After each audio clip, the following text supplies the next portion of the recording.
Сәлеметсіздер ме, құрметті студенттер? Бүгінгі кәсіпкерлік қызмет негіздері пәнінің сабағының тақырыбы бизнес жоспар. Бүгінгі сабағымыздың мақсаты студенттерге экономикалық тәрбие беру, қазіргі экономиканың негізгі қаржыға, кәсіпкерлікке, бизнеске байланысты екенін түсіндіре отырып, осы салада білім алуға баулу. Бүгінгі сабағымызда қаралатын сұрақтар: бизнес дегеніміз не? Бизнес жоспарлау құралы, бизнес ретіндегі бизнес жоспарды қалай құрамыз?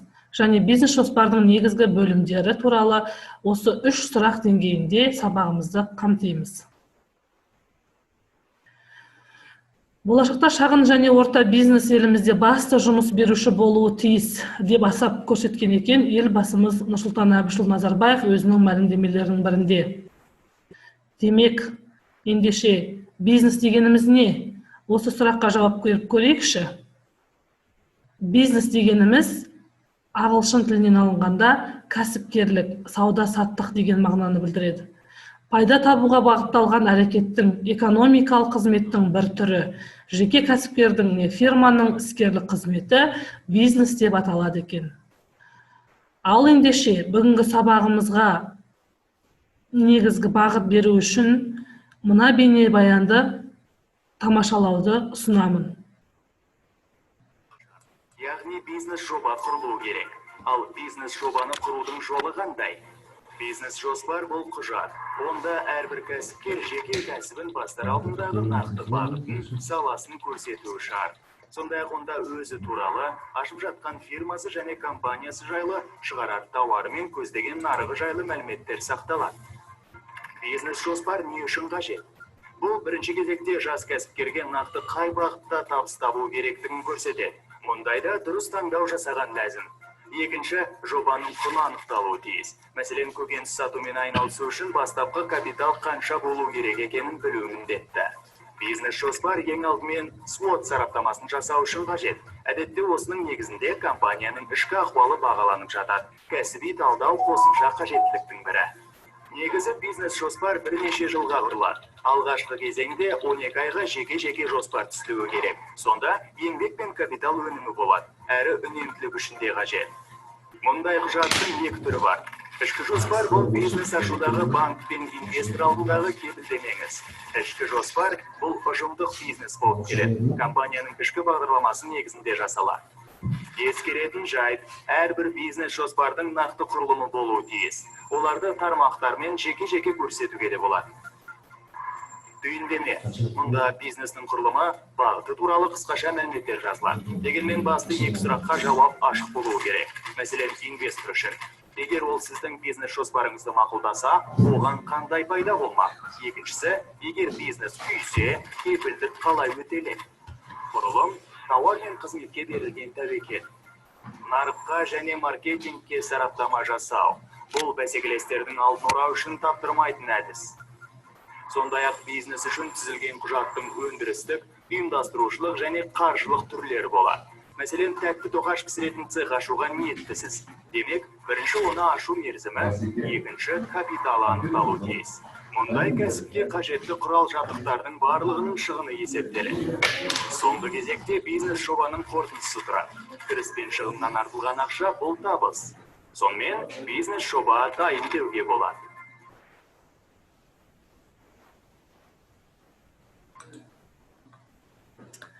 Ал, құрметті студенттер, бейне жазбаны тамашаладық. Енді осы бизнес жазба бойынша сіздерге төмендегідей сұрақтарды қоймақшымын. Бірінші сұрақ: бизнес дегеніміз не? Мен жауап берсем болады ма? Я жауап бере қояй олым. Бизнес дегеніміз ол ағылшын тілінен аударғанда кәсіпкерлік, сауда-саттық деген мағынаны білдіреді. Яғни бизнес дегеніміз ол ақша табудың бір жолы. Жақсы, рахмет аяулым. Келесі сұрағымыз сіздерге: кәсіпкер дегеніміз кім? Мен жауап берсем болады ма? Жауап бере қой. Жеке меншік бір бизнестің иесін кәсіпкер деп айтамыз. Жақсы, өте жақсы, рахмет. Келесі сұрағымыз бізде: бизнес жоспар дегенді қалай түсінесіздер? Бизнес жоспарсыз біз ешқандай бизнесте бастай алмаймыз. Жақсы, рахмет, көп жақсы түсініп жатсыздар, иә, видео бойынша түсінгендеріңізді. Жақсы. Бизнес модель ұғымын қалай түсінеміз, қыздар? Мен жауап берсем бола ма? Жауап бере ғой.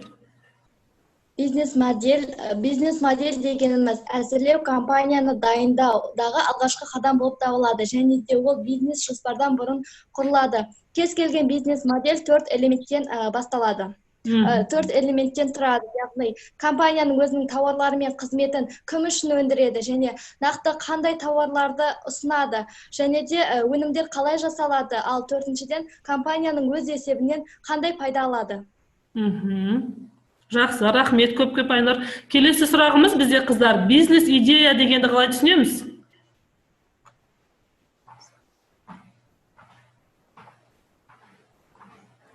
Самал? Мен жауап берсем бола ма? Иә, жауап бере ғой.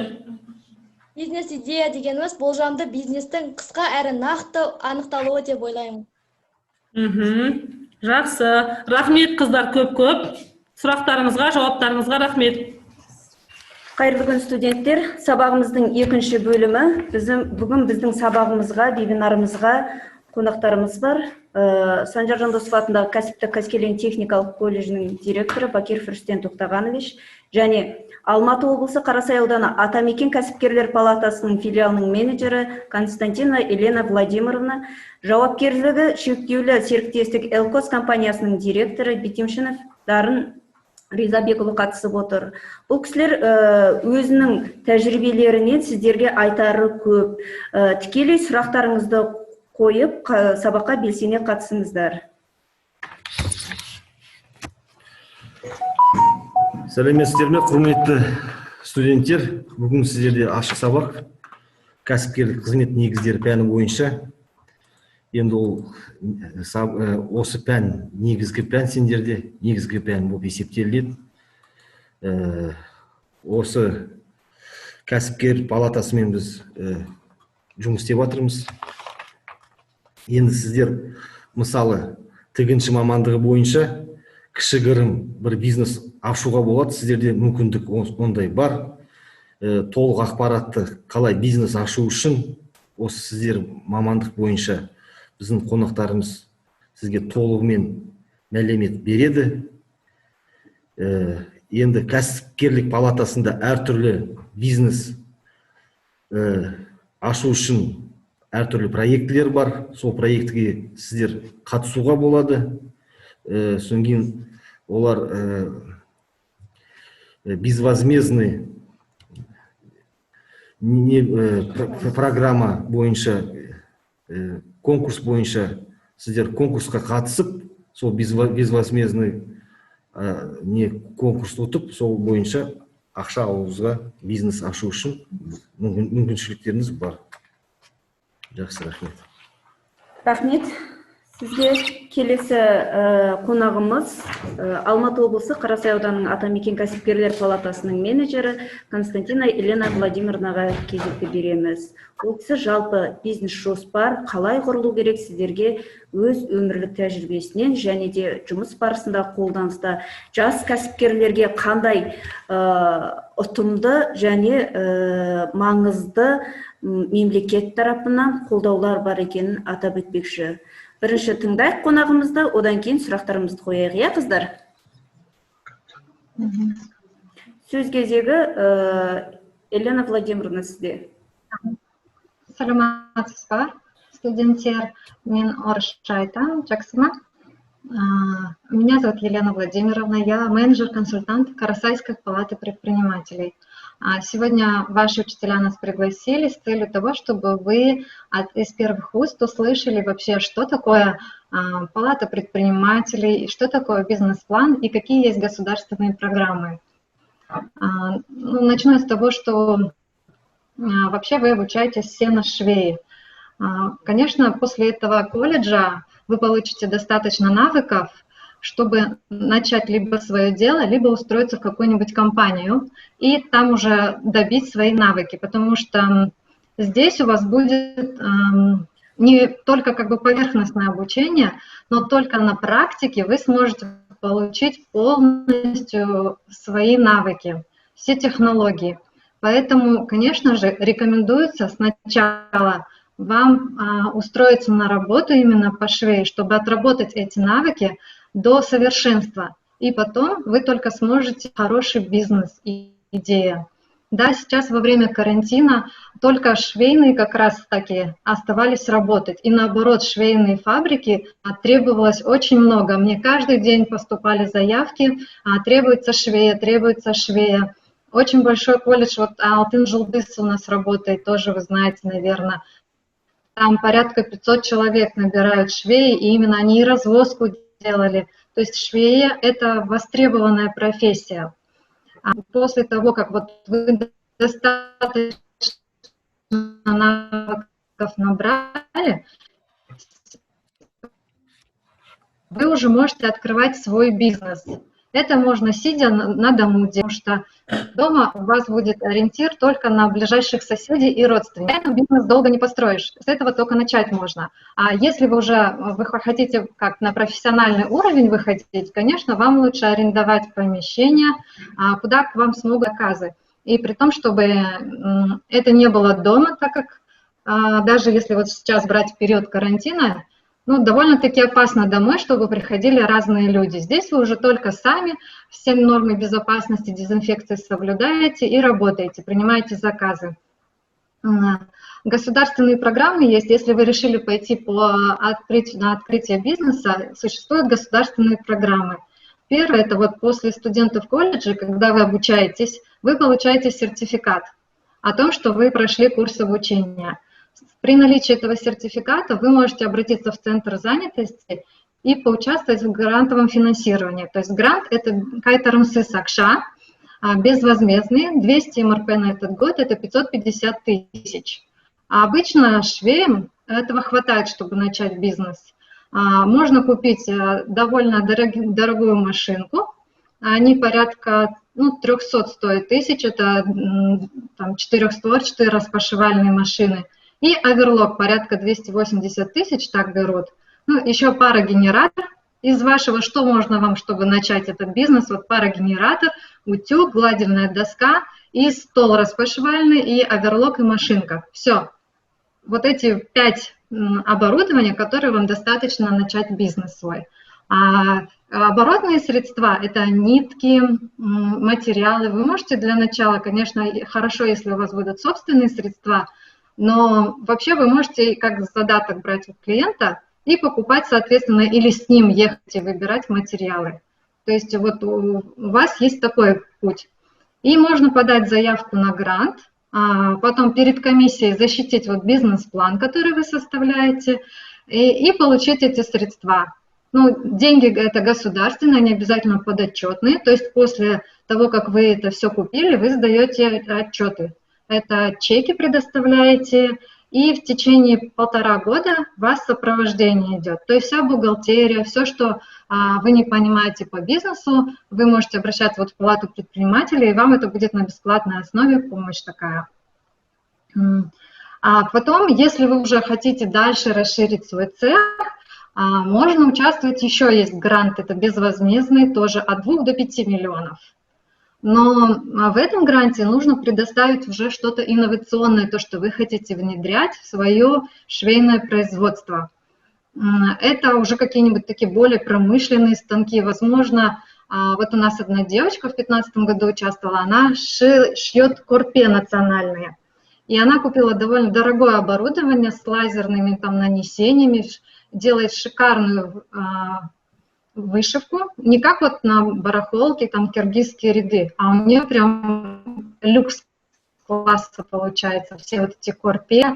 Даже вы можете посмотреть ее инстаграм, корпе арт называется.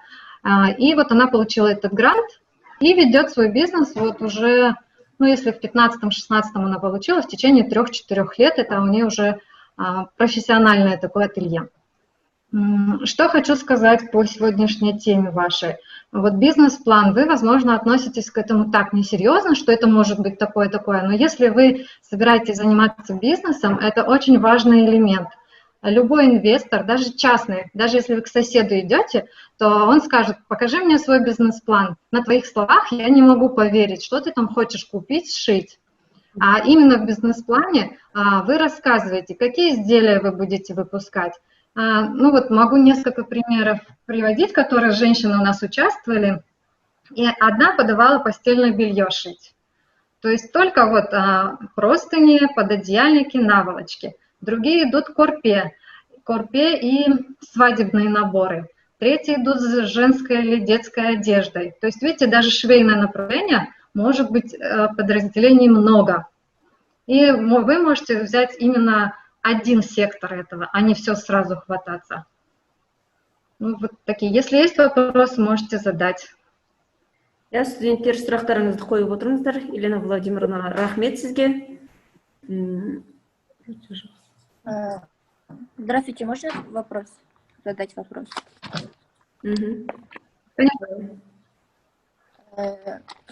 Елена Владимировна, этот вопрос вам. По статистике, во сколько лет открывают свой бизнес самые молодые бизнесмены?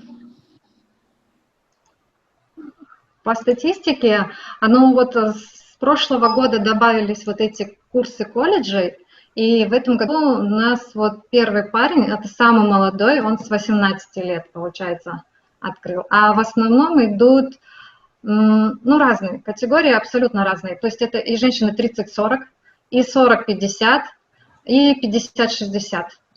То есть в равном количестве. Такого нету, чтобы именно... Нет, под молодежи, кстати, на швее меньше было. Но так как сейчас вот эти курсы добавились, и сейчас вот в прошлом году у нас порядка жас кәсіпкер была специальная даже программа. 100 молодых людей обучились по программе, и порядка 30 получили гранты. Но не все швейные. Спасибо за ответ. Рахмет. Тағы кімде қандай сұрақтар бар екен? Здравствуйте, Елена Владимировна. Можно я задам вам вопрос? Конечно. Сейчас многие молодежи стали интернет-бизнесменами. Как вы на это смотрите? В данном случае сейчас интернет – это первый путь продвижения своего товара, потому что большинство экономически занятых людей, им некогда ходить по магазинам. Они все время проводят на работе, и после работы, соответственно, дома. И интернет-торговля почему получила? Потому что кто получает доходы? Это те, кто работают. Соответственно, те, кто работают, время не могут найти, чтобы по магазинам ходить, и им интересна интернет-торговля. Почему? Я даже по себе беру. Я уже не хожу в магазины, только интернет-магазинами. Смотрю, если мне надо будет, непонятно, я могу поехать. Но все равно большая часть идет через Инстаграм, через, Facebook меньше, потому что там категория людей другая, а большинство магазинов все через Инстаграм. Поэтому, конечно, интернет-торговля сейчас впереди. Рахмет, студенттер. Енді келесі сөз кезегін жауапкерлігі шектеулі серіктестік Элкос компаниясының директоры Бекемжанов Дарын Ризабекұлына береміз.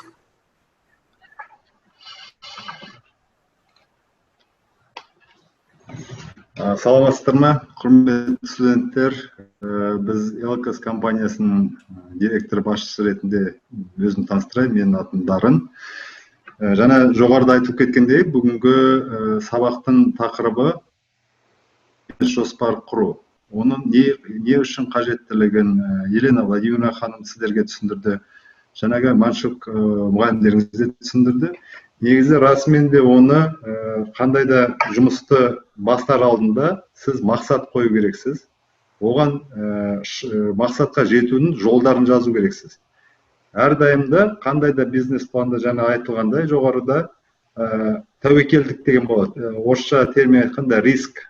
То есть сіздің жаңағы қандай да бизнес жүргізу жолындағы шығындар қандай болады, соны нақтылап көрсетіп өзіңізге. Сонан кейін риск ретінде қарастыру керек. Мынандай кедергілер болуы мүмкін. Оны да есепке алып, бизнес планға негізі неғұрлым көп информация, ол ақша жолы, барар жолы, қажеттік оборудование деп жатырмыз, және соның бәрін өзіңізге көрсетіп, и осылардың барлығын толтыра отырып, өзіңізге нақты жоспарды құруға қажет сізге. Ол бизнес план деген жасап қойып, одан кейін ол бизнес планнан кері оңға солға басқа жолмен кетсеңіз, онда шынымды айтайық, сіз бизнесті құра аламын, болашақта өсемін дегенге үлкен бір сұрақ пайда болады, жете алмайын деген. Негізгі, біз өзіміз кәсіпті 15 жыл бұрын бастағанда, жаңа айтқандай өзіміз бірінші басқа бір компанияда жұмыс жасап, оның тақырыбы, өнімі қандай, ол өнімді шығарсақ кімге сата аламын? Жаңа біз істеп жатқан кәсіпорындағы өнімнің қай жерінде кемістігі бар, сапалы, не үшін сапа төмен, неге сатып алушы оған қызықпайды деп, оның бәрін зерттеп барып, міндетті түрде істеп отырған кәсіпорын жоғарғы жаңағы басқарушыларын айттық, мынандай өзгерістер жасау керек. Бұл өзгерістерге жету үшін жаңадан станоктар, оборудование алу керек. Барлығы ескірген, жаңарту керек десек, ол өте көп қаражат қажет етеді. Оған ақшаны капиталда салуға мүмкіндік жоқ. Біз осы жасап жатқан нәрсемізді ары қарай жүргізе береміз дегеннен кейін өзара біз жеке кетіп, жаңа бизнес жоспар құрып, оны қалай өсеміз? Әрине біз жаспыз ол кезде, 21-22 жастамыз, шыны керек. Содан кейін осы бизнес планды құрғаннан кейін инвестор, жаңа ақша салатын жеке кәсіпкерді тауып, ол кісіге түсіндіріп, осындай өндіріс ашсақ, Қазақстанда біз мына өнімдерді сата аламыз. Өйткені ол өнімге сұраныс бар деп. Сол сұраныс арқылы кәсіпорын аштық. Әрине басында 300 шаршы метрде бастадық. Жұмысшымыз 10 адам болды, 2 басшы әрине. Содан кейін өсе жылдардан кейін капитал көбейіп, сатып алушылар көбейе бастағаннан кейін жаңағы бизнес жоспардың маңыздығын айтқым келіп отырған, тағы да бизнес жоспар құрып, Банк развития Казахстана деген бар, сол жерге тапсырма беріп, лизинг арқылы жаңадан өте қымбат жапондық жаңа станоктар, оборудованияларды алып келдік. Ол станки ЧПУ дейді, часовое программное управление. Ол 15 жыл бұрын Қазақстанда өте аз болған. Сондықтан біздің бизнес жоспарды көріп, біздің мақсатымызды көріп отырып, қаражатты Банк развития Казахстана беріп, содан кейін біз 600 шаршы көтеріліп, қазір 1800 квадратта өнім шығарып отырмыз.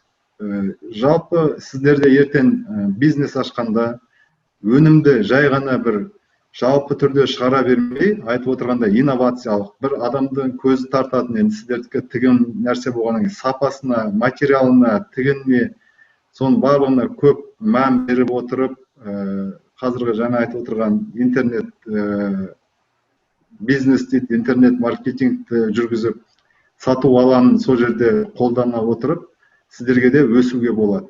Бірақ міндетті түрде сіздің өзіңіздің біліктілігіңіз, қайрат керек, өте көп нерві дейді ғой, нерві кетеді.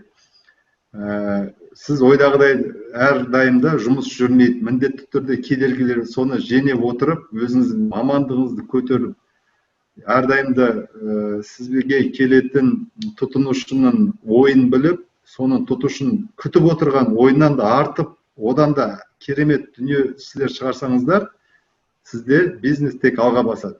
Әрдайымда кемістік болады, оның бәрі реттеуге, жөндеуге болады деп ойлаймын. Сіздер жассыздар, орысша айтқанда энергия көп. Қазіргі жағдайда мемлекет тарапынан да, кәсіпкер палатасынан да көптеген қолдаулар бар. Сол программаны қорықпай қолданып, мүмкіншілікті пайдаланып, сіздерге өсуге болады. Жаңа айтып жатқанда, бір өндіріске орналасып, маман ретінде өзіңізді өсіріп алып, біреудің қарамағында жұмыс жасағаннан гөрі, тұр десе тұрып, отыр десе отырып, істе десе істегенше, өзіңіз жеке болып кәсіпкер ретінде осы өмірде жұмысыңызды алға бассаңыз, өте бір үлкен жетістік болады. Тек жалғыз сіз емес, негізі жалпы айтқанда. Енді біз осы 10 жылда миллиардер болып кеттік деп айтпаймыз, бірақ ақша табуға біз жалғыз өзіміз ғана бір предприятияда қазір 100 адамның айлықпен қамтып отырмыз. 100 адам деген 100 семьяны асырап отырмыз деген сөз. Онымен қосымша әрине мемлекетке салық төлеу арқылы осы мемлекеттің дамуына да үлесіміз көп деп ойлаймын. Сіздерге тек қажымас қайрат тілеймін. Қандай да бір сұрақ болса айтыңыздар. Біз әрдайым жауап беруге дайын. Рахмет Дарын Ризабекұлы.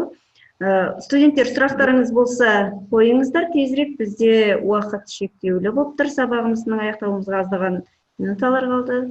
Иә? Қонақтарға сұрақ қойсам болады ма? Иә, Жансая қоя беріңіз. Дарын Ризабекович, сізге қоятын сұрағым, бизнесті мысалы қанша қаражаттан бастауға болады? Және именно өзіміздің мамандығымызбен емес, басқа мамандықпен де кондитерский цех ашып, басқа мамандықпен бастасақ та болады ма? Сіз өте сұрағыңыз жақсы. Қандай да бизнесті мен сізге Жансая жауап берейін. 1 теңгемен де бастауға болады, 10 миллион теңгемен де бастауға болады. Оны жүргізе алмасаңыз, ол бекерден бекер кеткен шығын. Қазіргі міне осы жаңағы 550 мың теңге 20 айлық мөлшерінде қайтарымсыз кредит суда беріп отыр. Қазір Атамекенде оны сіздерге пайдалануға 500 мың теңге тек бір қадам жасауға ғана бизнесте. Ал егер нарықты қарап айтсақ, ол көптеген шығын болады. Жаңағы айтып отырғандай, сізде аренда помещение жоқ дегенде, мысалы мен Қаскелеңде ойлаймын 100 мың теңге, ол айлық. Сіз ол 100 мың теңгені қазір бизнес ашасап, ол айлықты аренда жауап аламын деп ойламаймын.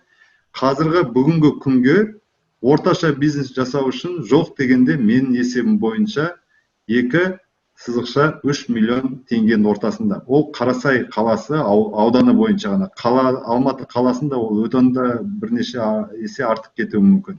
Осы жаңа қаражат қанша қажет дегенде, ол сіз отырып жаңағы орысша айтқанда смета дейді, бизнес план құрғанда Атамекенге келсеңіздер сіздерге көмектеседі, үйретеді.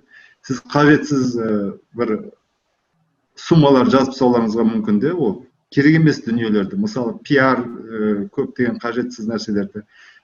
Сондықтан мен ойлаймын, сіздерге жаңа 500 мың теңге мемлекет тарапынан көмектессе, өздеріңіздің ортаңыздан тек қана стартовый капитал минимум 2 миллион теңге қажет деп ойлаймын. Енді сіздер қорқпаңыздар, бізге 2 миллион басқаша болып естіледі, сіздерге 2 миллион деген ол өте биік көп ақша деп те көрулеріңіз мүмкін. Рахмет, жауабыңызға табыс. Рахмет жауабыңызға. Дарын Ризабекович. Сұрақ қойсам бола ма? Әрине. Самалды көріп отырмыз. Самал. Кәсіпкер болу қиын ба? Кәсіпкер болу ма? Әрине қиын.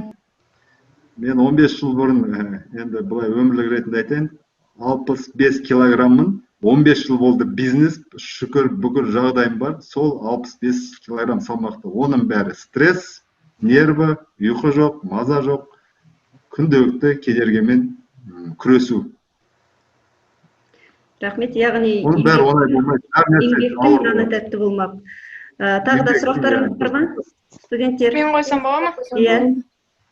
Дарын Ризабекұлы, менің сұрағым сізге, өз тәжірибеңізде кәсібіңіздің шарықтаған немесе құлдыраған сәті көп болды ма? Болды. Шарықтаған заманымыз осыдан 5 жыл бұрын бүкіл дүниенің экономикасы алға басқан ретте болды. Бізде расында да аспандап кетті. Көптеген необоснованный расход дейді, сондай көп шығын болған екен. Осыдан 3 жыл бұрын алғашқы біздің жеке компаниямызда біз ақшамызды қаражатын ұстап отырған банкымыз банкротқа кеткенде 100 миллион ақшамыз кетіп қалып, біз жерге түстік аспанға. Содан кейін қана көзіміз ашылып көптеген қажетсіз шығындардың бәрін реттеп тұрып келе жатырмыз. Оның бәрі еңбек тағы айтарым. И білім керек міндетті түрде. Рахмет, біз тағы да сіздерді қонақтарымызды шақырамыз. Осы келіп қонақтарымызға рахмет, өз ойларын, өз пікірлерін, өмірлік тәжірибелерімен біздің студенттермен бөлісіп, жаңағы сабағымызға қатысқандарыңызға ерекше рахмет айтамыз. Бүгінгі алған сабақтан мәліметтерді пайдалана отырып және қосымша іздене отырып, Платонос платформасында бизнес жоспар дайындау, одан кейін оны слайдта орындау керек және де қорғайсыздар. Енді сабағымызды өзіміздің елбасымыз айтпақшы, кәсіпкерлік адамзаттың қоғамның тірегі, тұрақтылық кепілі деп анықтамамыз. аяқтағымыз келіп отыр. Сабаққа қатысып, белсене қатысқандарыңыз үшін рахмет. Қонақтарға да тағы да алғысымыз шексіз. Элкос компаниясымен біз бірнеше жыл болды тәжірибелік алмасу, бірігіп жұмыс жасау, колледж іргесіндегі ең сенімді серіктестердің бірі болатын. Рахмет сіздерге. Назарларыңызға рахмет. Сау, саламатта болайық.